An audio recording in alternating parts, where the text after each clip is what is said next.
In an interview with The New Yorker recently, Alexandria Ocasio-Cortez suggested we won't have a democracy in 10 years.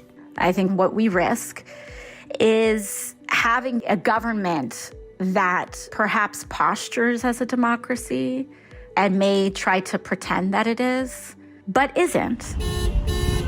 Mere days after the AOC interview was published, liberal Democrats in San Francisco revolted against progressives' idea of democracy and recalled 3 school board members by a landslide. When you vote no, you're standing with the very people who are symbolic of anti-Asian hatred in the city, and that is not acceptable.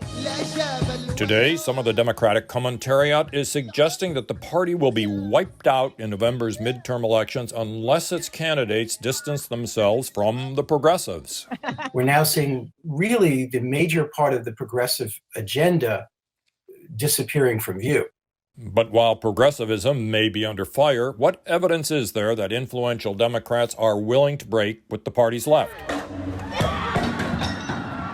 For 8 years, we have watched as cancel culture destroyed careers, businesses, and reputations for giving political offense. Whether it was chasing Charles Murray off a stage at Middlebury College in 2017, voting to cancel the names of 44 Americans from public schools, this in no way cancels or erases history, or pushing back against progressive racial theories on curriculums. You're teaching children to hate others because of their skin color, and you're forcing them to lie about other kids' gender. I am disgusted by your bigotry. But here's the fun part, their constant defense of our democracy. Madam Chair, I move to end public comment. Even among the just now emerging Democratic Party dissenters, there is agreement with this overused statement from Nancy Pelosi. Nothing less is at stake than our democracy.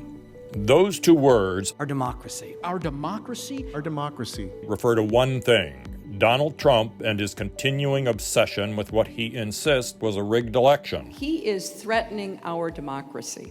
If that's the party unifier, then by all means, Democrats should ride the Trump election fraud horse until it drops.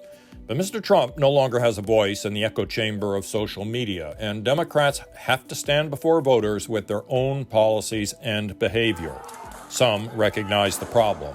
I mean, this defund the police lunacy, to take Abraham Lincoln's name off of schools. I mean, that people see that.